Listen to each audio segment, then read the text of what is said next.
touched the ball, which makes him not offsides. Right, But right. their play would have never Yeah. went for the ball if Kane wasn't behind him. You think he's going to go for that? No, he's just going to let it roll right to Karius to pick it up, and so he would have never even went for it if Kane wasn't behind him. I don't think that's a penalty. I think he was offsides. That's the only reason. Was it Van Dijk that touched the ball? That was Lovren. Oh, okay. Yeah. That's the only reason Lovren went for it is Kane's right behind him. So I think that was a missed call. And then also I think, Kane made a little bit of a meal of it, left his leg trailing to instigate the contact. If there was even contact, I don't know. It didn't really look like on the replay there was even contact on it. But, Kane's not known as one of those players who dives, so he's going to get the benefit of it, unlike Dele, who gets booked for diving. that was and, awful. and rightly so. He looked Yeah. like he got Shocking, kicked in the head by Chuck Norris or something. He just fell to the ground. Yeah. It wasn't even. Well, I on mean, that. even against United, there was a call for a PK on Ollie that wasn't given, and it looks like it could have gone either way, but, that's that reputation coming into play. He's not going to get those 50-50 penalty calls because the refs know he dives. And then today it shows he got the yellow for it. But no, I don't think that first one was a penalty, and I don't think the little kick on Lamela is a penalty. I don't even know how hard that kick was. Lamela makes a meal of it as well and goes down rolling on the ground. Yeah, Lamela did make a meal of it. I agree with that, but So- there was a kick there. So There was I mean, a kick, the but pundits over here. Yeah, I don't know what it was like in the States, but the pundits over here who are quite. I mean, Gary Neville in particular is a very good pundit, and he called both of them as penalties. He's usually quite neutral in his assessment and quite fair. So Well, I'll tell you what I'm happy to go with. I'll tell you what the commentators over here on the American broadcast, it was the exact opposite. Really? Yeah. Oh yeah, the Probably exact were all- opposite. Yeah, they were all just, I don't know, blah, blah, blah, coming up with every excuse why it wasn't. Maybe they love Jurgen Klopp. I don't Liverpool know. fans. Oh, by the way, Jurgen Yeah. Klopp's reaction to the byline official, the guy you've worked with before, Vass, absolutely Yeah. brilliant. His facial expressions were undeniable. Yeah. Today. I know. The thing was, he went running down the touchline, didn't he, when they went 2-1 up? Yeah. I don't know if the cameras in America showed that, Oh, but he yeah. went Oh, running yeah. down Oh, the yeah. touchline. Yeah. And then to get pegged back, and his post-match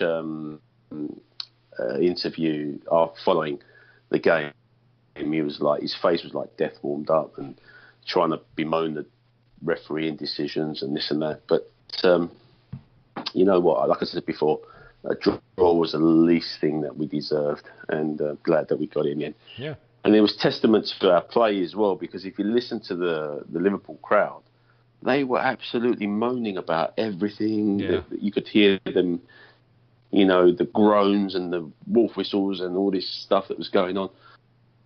And that was just testament, I think, to how we played as a team, because we grew in that game. We controlled that game come second half, and the Liverpool fans didn't like it. They could see what was happening. We were just unfortunate that we didn't come away with all 3 points in the end. Would have been so good if we had done, but there you go. I think there was a big tactical error by Klopp in what he did to bring on a third center back and try and just park the bus, see it out. Because the thing with Liverpool against us, what gets us is their high press, their attack. Every time we play them almost, it seems like we can't cope with that. Yeah. And so when Klopp decides shout. to completely change that, I think that's a tactical error on his part, because that opened it up for us. We didn't have them pressing us in our own third, so we're able to move the ball more out of the back instead of playing these long balls. We're able to control a little more in the midfield, set up these runs into the box. So I think that completely changed it. And yeah, there was a feeling on the TV over here that the Liverpool players ran out of steam because they'd worked so hard in the first half. Yeah. I don't know how true that might be.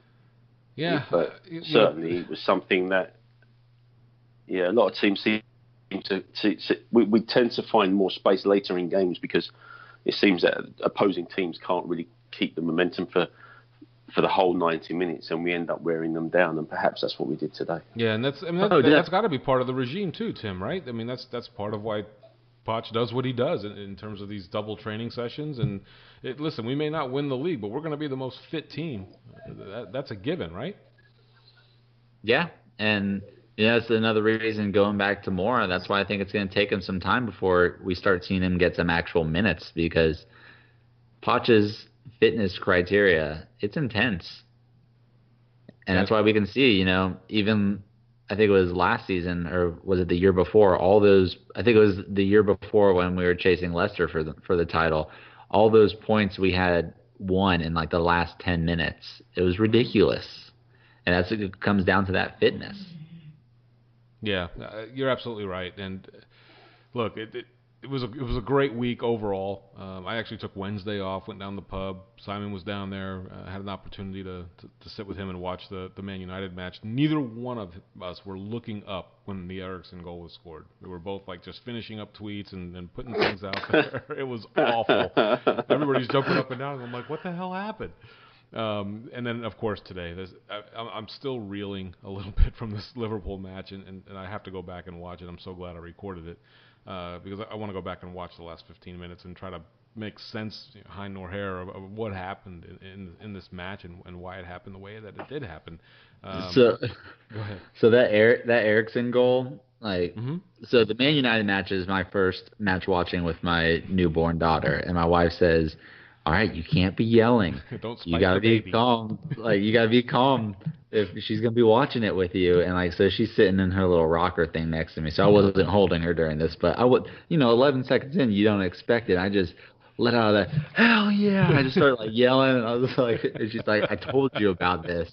But I think I did better today because I was actually holding her for those last 15 minutes. Oh. Against Liverpool. I was just standing up, holding her, bouncing her, and so I was able to maintain my composure then. But those first 11 seconds, it's not expected at that point, so I went a little crazy. Yeah, can't blame you, man. It was unreal, absolutely unreal today. And again, I have to go back and watch because I still can't wrap my brain around it. Let's move on a little bit. We have a couple of more matches this week. Oh, by the way, FA Cup replay against Newport County at Wembley. Big payday for Newport. Really, really happy for that club. And I'm only being nice because I'm expecting us to absolutely trounce them on this replay. And then, of course, next Saturday, North London derby at Wembley. Arsenal kind of on a roll right now. Absolutely demolished Everton over the weekend, and they historically play very well at Wembley in cup ties. So, very interesting week ahead. Tim, injury update. I'm kind of interested to see what's going on the Tottenham side. I don't think anything really nasty happened today, and we're sort of fully fit. But Newport, Arsenal, and Spurs, help me out. Timmy, get out the Bengay. You know what time it is. Groin pull, deep thigh bruise.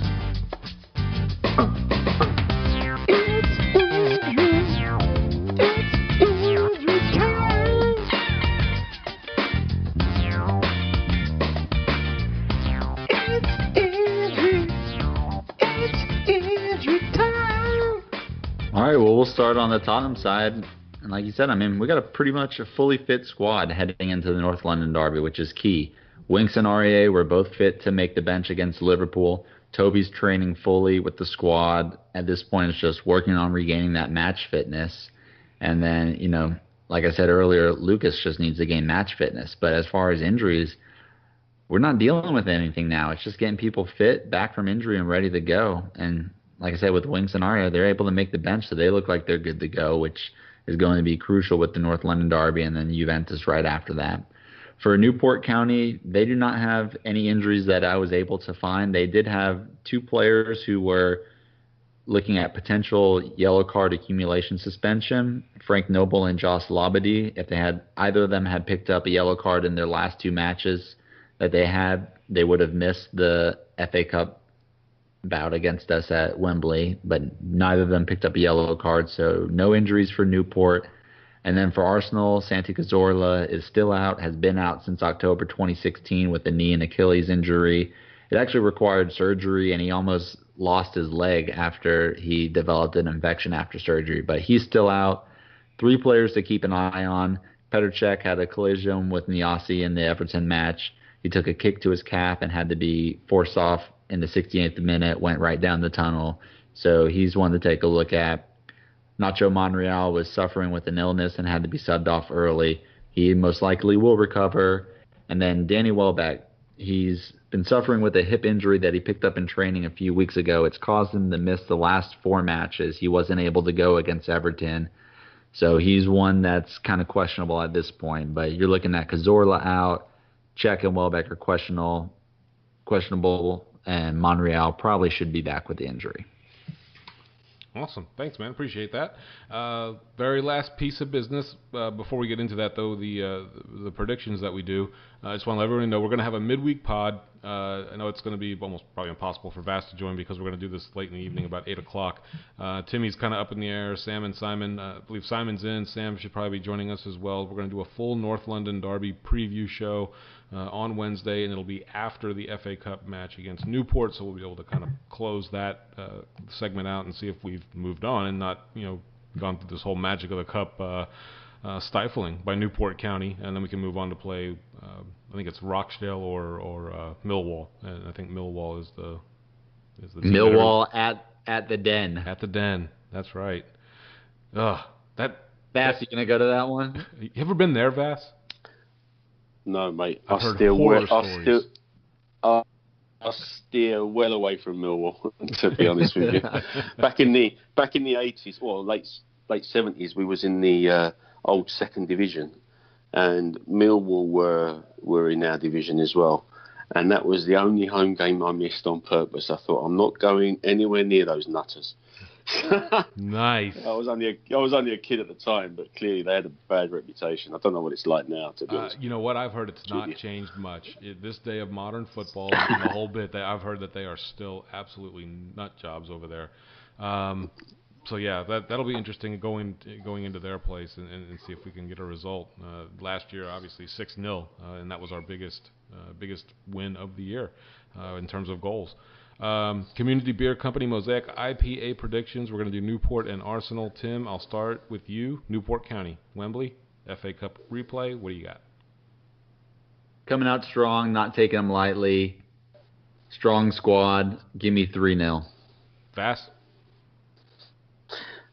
I think we'll have a few players trying to get match fitness on Wednesday, so hopefully we'll see maybe Toby, Danny Rose, and a few of the other guys play. I'll go for 4-0. All right, and I'll go one up on the two of you, and I'll go 5-0. Why not? It'll probably be a 1-0 squeaky bum. Yeah, right, squeaky bum. All come down to penalties. Arsenal at Wembley. Yeah. We'll go in reverse order. North London Derby. What do you say about these matches? I would like to think that they are not going to score against us, and that Aubameyang is going to take some time to integrate into that squad. We'll see, but I'm going to say 2-0. Vass? Well, I'm going to be there on Saturday, so I'm hoping for a win. The thing I say about Aubameyang and Mkhitaryan, they obviously have the advantage of having played together at Dortmund, which will help Arsenal. But I'm hoping to see us through 2-1. All right. Timmy? Don't make me do this. I'm thinking it's going to be 2-2, a draw. I don't like you. I am hoping I am wrong. I hope badly. We're all hoping I you're am wrong. Can't believe you did that. North London Derby. All right, I'm going to wear my special shirt, too, that I got at Christmas, the F Arsenal shirt. Be wearing that down the pub. 6:30 in the morning. Oh, it's going to be an early one. Shout-outs and final thoughts. Tim, you got anything? Got nothing. Vass? Kind of a shout-out to Uncle Norman Giller on Twitter. Most fans know him. Just been blocked by him for the second time in my Twitter history. Norm, you're probably not listening to this, but if a fan says that a player is having a bad game, it's not the end of the world, mate. Lighten up. We're still Tottenham fans, and we still support the club. But yeah, apart from that, no other shout-outs. It's interesting. I've tried to have Norm on the pod, and he simply will not. He doesn't. It's not anything to do with us. Podcasts across the board, he is absolutely banned from